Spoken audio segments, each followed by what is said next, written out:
Welcome back. Here's part 2 of Let's Talk About Veterans, and we're going to continue with Tom, and he's going to continue his story of what it was like being in Vietnam. So here we go, Tom, part 2. Okay. Let me explain a little bit more on what an infantryman does. A 11B or a 11C.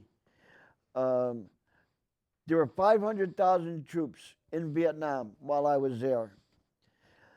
100,000 of them, approximately 100,000 of them, were infantry, real infantry people that lived in the jungles. 400,000 were support people, get you out the supplies, get you out more ammo, get you your mail, get you your paycheck. Cooks in the rear because they had to eat too. They had to deal more with the burn pits than we did. We didn't have that stuff. Yeah. The jungle was our bathroom. Yeah. The way it was. Why not? Yeah, Right? yeah, Sorry. oh yeah. So we didn't have to deal with burn pits in my area. But the position of an infantryman is to go out and explore what's going on in your area. Find out what somebody else find out. If another troop battalion or another company or another patrol found movement of an enemy, I fought the NVA, North Vietnamese Army. I only had one encounter with Viet Cong. Viet Cong was mostly down south, as I understand it, and the Big Red One was their area of operation, rice paddies and stuff like that. I had very, very little experience in that area. The position of a infantryman was to go out, find the enemy, engage in a fight, and then go to another area, rest for a day or two, go out and do it again. It's a 24-hour, 7-day-a-week job. Right. Every night, you all take turns doing perimeter guard and a listening post. A listening post is if you have a perimeter, that's your perimeter, that size of that paper, and you're living within that perimeter, you got to have guards 24 hours a day all around that and make sure they're not sneaking up on you. So we set up our own booby traps. And one of the things we utilized was CS riot gas. And what that is a little powder. You go out, I don't know how far a lot of people went, but we might have gone out 40 feet, because you don't want to go out there alone. Right. You know, more than 40 feet, it takes a long time to haul ass all the way back to the perimeter if you get into a firefighter ambushed. Excuse my language. Sometimes I'm rough around the edges. And you spread this CS gas. They use it to disperse crowds today. They call it pepper spray. What we had was a little stronger than pepper spray. It was CS gas. And if you just touch it a little bit, a big cloud of the CS riot gas will go into the air, and they'll start coughing and burning and stuff like that. Gives your position away, especially at night. Right. You know, and all you got to do really is take your M60 machine gun, put it on rock and roll for a couple minutes. That noise will disappear. Yes, it will. Rarely does an infantryman put his M16 on rock and roll, fully automatic, because that thing will empty in seconds. And all of a sudden now you got to take it out, put in another one. Yeah. And then there was a thing called an epidemic of the M16 jamming. Really? Well, an M16, the old ones, which we had, was 3 prongs for the muzzle suppressor. It keeps the flash from flashing out at night, but it still flashed. But what it did was when you're walking through the jungle, it gathered little small branches from the shrubbery in the area. So they're all caught in that 3-prong thing you had at the end of your M16. And then finally, they improved it, but we didn't get it till late. But they put a ring around the top, and that solved that problem. Didn't think about it beforehand. Oh, yeah, well, Yeah. a lot of people got in trouble. When I say in trouble, combat trouble, because jamming rifles and going through ammunition faster than what they're supposed to. Because you're in the jungle. You don't have unlimited ammo. So you have to follow the strategy of what the platoon sergeant says about who's going to be a sharpshooter, who's going on automatic, and who's not going to do nothing until he's told to do. Right. So you got to really strategize and utilize all your people's, I'll say, expertise. Some are good sharpshooters, some are not. Right. M60 guy, worth his weight in gold, because that thing pumps out some ammo Right. and does a lot of damage. You always took care of him. Everybody carried a bandolier so he wouldn't run out. Right. So he's got his 3 or 4 on him. I got mine on him, and everybody's got them. Am I ruining my? No, you're good. Oh, jeez. Keep going. You're good. Okay. Sometimes I get jumpy. That okay? Perfect. All right. Good. There you go. All right. I'll try not to get jumpy. I get excited sometimes, you know. But you have to utilize your ammo strategically, because you don't have unlimited ammo. So you get into a good sized firefight, and you're lasting a firefight. I don't know. Yeah, most about 20 minutes, something like that. They just try to annoy you. Right. And stop you from reaching the top of the mountain. They come in, they take some pot shots at you, and all of a sudden everybody got to stop and see what's going on. You find the target, shoot it. Right. If not, nothing you can do. But the main theory of firefight is you put out more lead than you're taking in to overwhelm them. And that's what the M60 was for. That's what shotgun M40, B40 grenade launchers are for. And using shotgun shells that are 40 millimeter. That's a shotgun shell about that big. Wow. I mean, that's unseen here, but it does do some damage, serious damage. You can't escape that. Matt Dillon and all the Cowboys could have used something like that. But anyways, so clean rifle, especially in monsoon season, you have to protect that thing the best you can. And your magazine. I personally did not like a new magazine. No, huh? Nope, because new magazines, there's the spring that feeds the ammo up is very strong, and it pushes the ammo up faster than the gun can handle. So all of a sudden now you got a jammed bullet in between one being ejected and one going in. Right. So it pushes it too much. I found with my gun, rifle, I don't want to get in trouble, is if I got a new magazine, I'd only put 17 rounds in it. I seem to find that was a good way until the spring was broken in, it would feed it well enough so you don't have jams. Of course, keeping the rifle clean in monsoons is a difficult task, but you did it. Whenever you got a hold of some plastic or something like that, it went over that jacket and the chamber all the time. Keep it dry. Keep it dry as best you can. And keep the dust out when it's hot. They call it dust cover. You put it on and that's what it does. But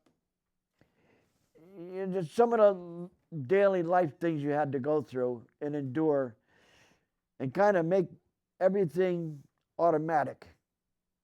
So if you get into a firefight, you can't ask directions. You already got to know what you're going to do. So during those boredom times when we were tied up for a day or two, we'd go over what position everybody should be in.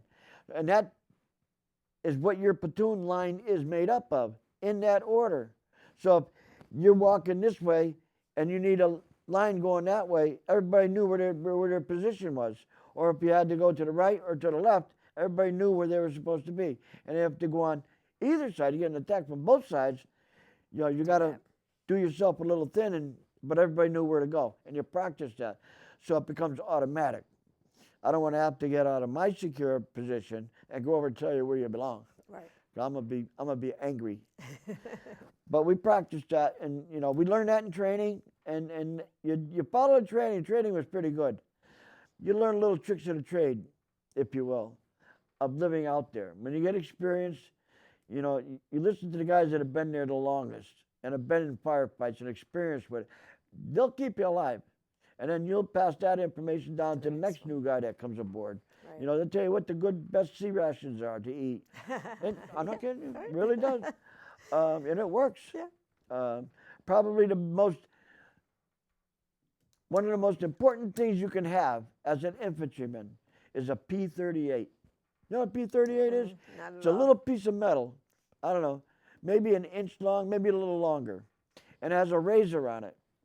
And what happens is it has a sharp hook.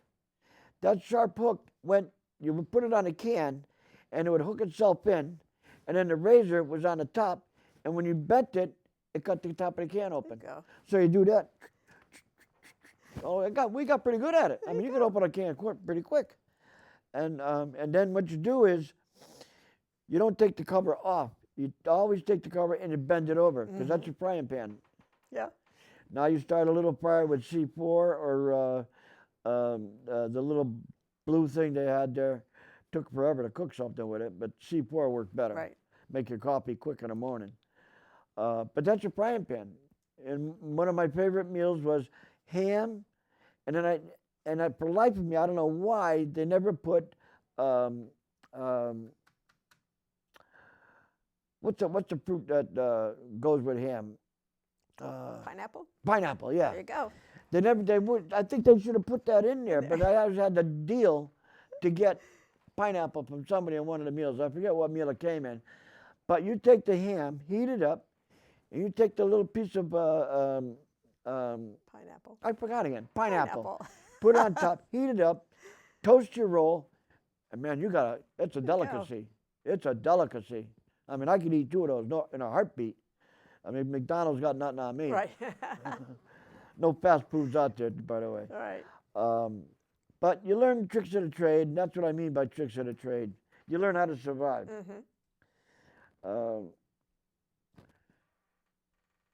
You ask most infantrymen, you ask them, they weren't there to get medals. Matter of fact, we were taught that if you got injured, you now damaged Army property. You became Army property. So you see guys that got injured and they're getting medals and stuff like that. Actually, it's a fine line because you did something you're not supposed to and got injured. Right. What about the Purple Heart people? What'd they do? Personally, I think it was a stupid rule to say that you're Army property or the federal government's property. It don't work that way. But most true infantry people who lived in the jungles, let's see. Yep. Yep. Your thing. That infantryman's badge, little star on it and a wreath and a rifle. That's what an infantryman has to be proud of. But the Army changed it. And it used to be only actual combat veterans got it. But they said, well, for morale people, we're going to say all you got to do is be in a combat or a war zone. So now everybody in the Army got it that was over there. Made a lot of us angry. I mean, we only had one thing to hang on our hat, and that was it. That's all that mattered. But we lived with it. We survived. We're okay. But yeah, you had to make a choice. Did you intentionally damage yourself or put you at high risk where you're not supposed to? Or, of course, that's a fallacy, putting yourself at high risk. You do what you got to do to save somebody's life or your own, period. Some of the other things that we had to do. We were called grunts, and for good reason, because you're climbing a mountain and you're grunting to get up there. That's where they came up with the word. Huh? That's where they came up with the word grunts. That's Yep. why, yeah. Well, I think grunt came from World War II. Yeah. Or the old brown boot army in World War I. My personal belief is, I was telling Dorina here, I think the World War II people had it a lot worse than we did. For one primary purpose. They were there in their war zone for the duration of the war. Right. They didn't know when they were going home. In Vietnam, we're obligated for a year. If you want to re-up and stay there, you can do so. Me, I chose 1 year was enough for me. And plus I was getting discharged because in Connecticut, we had a thing called early out. If you had less than 180 days left in service and you're in Vietnam, they would discharge you with full benefits. That's good. Proving full benefits. Now that's another story. That's a whole nother podcast. Oh yeah, oh yeah, oh yeah. Because Right. you're out in the jungle. There's no doctors out there. There's no clerk out there to take all your medical records and write them down and send them to the rear to anybody. There's no record of it. Right. Nothing there. You had to kind of convince people back here this is what occurred. And I know a lot of people are having problems getting their benefits. I had problems with mine too. Which, by the way, can we show them the two Sure numbers can. here? And we're going to have this written on the podcast too. If anybody is in trouble, a veteran, and you're homeless, you're down and out, you need health care, you need anything, call this number for Newington. And Newington is not a hospital. It's a clinic of specialized nurses and specialized doctors. Right. Your primary care is also there for the most part. You could go to West Haven too. West Haven is a hospital affiliated with Yale. Very good doctors. Same thing in Newington. Very good doctors. If you do what you're told, follow instructions, which is hard to do for a lot of people, you will have excellent health care, and you'll get all your benefits that you want. But you can't be calling people jerks or any other names that you can think of and hang up on them and mistreat them. You can't do that and expect good results. But these two numbers, call them and there'll be prompts here. If you feel like suicide or something like that, dial the number for suicide. And I think it'll be 0 or 811 or something like that. And you'll immediately get to somebody to help you. If you set up once you get your benefits going, and you need transportation to get to West Haven Hospital or to Newington, let's suppose you live in Vernon. Newington's a long haul for you. They'll provide transportation to and from. They'll bring you, pick you up at your home, drop you off. You call them back, they'll come back and get you and bring you right to your doorstep. I've gone many times to West Haven. They pick me up at home, drive me to West Haven, have my procedure done, call them back, and bring me home the same day. I always tip the driver good. Yeah. You know, they have lives too, but they'll, 7 o'clock at night, I've finished all my appointments. They still have drivers available to bring you home. DAV does a wonderful job with that. Right. But they're overwhelmed. I mean, we've created so many veterans that need help. The system gets overwhelmed a lot. But I got to tell you, the quality of care I'm getting, I had a new pig valve installed. Did that in West Haven. No problem. Done.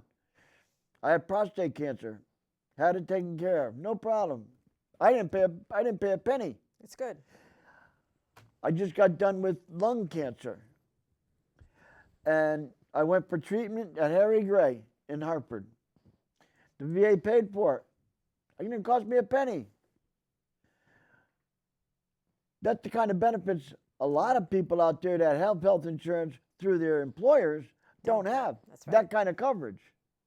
You're getting hundreds of thousands of dollars of coverage through the VA system.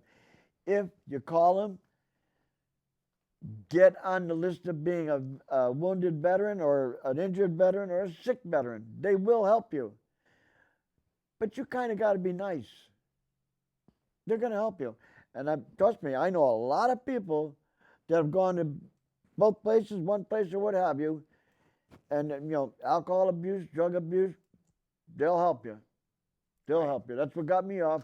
I was drunk for 40 some odd years. I've got 20 years clean now because I went to the VA and they helped me. Yep, which is fabulous because I'm sure there's a lot. Okay, how are we doing on time? You got about 3 minutes. Okay. Tell them about the, you were telling me about, what was it called? The tunnel? The tunnel you had to go into and the booby traps in there? In the Central Highlands, we all heard of the Ho Chi Minh Trail. Briefly, the Ho Chi Minh Trail ran from North Vietnam all the way to the southernmost part of South Vietnam. And it was a supply route. Like, you'll hear everybody say, yeah, I was on the Ho Chi Minh Trail. Yeah, well, because it ran the whole length of the country. But it's the tributaries that most people were involved with. You got the supply route going like this, That's Laos and Cambodia, and underneath is South Vietnam. So you have these little, in the mountains especially, because that's where I was experienced, had these little trails that would go down, and they would hide ammunition, first aid kits, heroin, and anything else they need to keep their people fighting, stashed in mountains. We had what we call tunnel rats. They would enter a mountain. You find an opening, see if it leads to a cache. Right. And sometimes they're big ones, as big as this room. Sometimes they're bigger than this room. Sometimes they're smaller. Depends on what they're storing. I did that. Very carefully look for booby traps. And it might be a bush, a leaf. You don't know. You really got to look at it close, and it takes time. It's like we got stuck in the middle of a minefield, a French minefield. Wow. That wasn't on the map that we were using. So all of a sudden we hear, stop, don't anybody move. We think you're in a minefield. Oh. Okay. What are the perimeters of this minefield, you think? Okay, how long you think it's going to take us to get out? How are we going to sleep if they're there overnight? You're going to stretch out and hit a mine? What are you going to do? Well, we had training on how to get out of a minefield. Most minefields are point detonating. Little three-prongers sticking out of the ground or a pressure plate. You step on it, it blows up. Right. So the way to attack that is you got a bayonet. And here's the ground level, and you put the bayonet at an angle. Not on top, because that's where you're going to hit the pressure plate.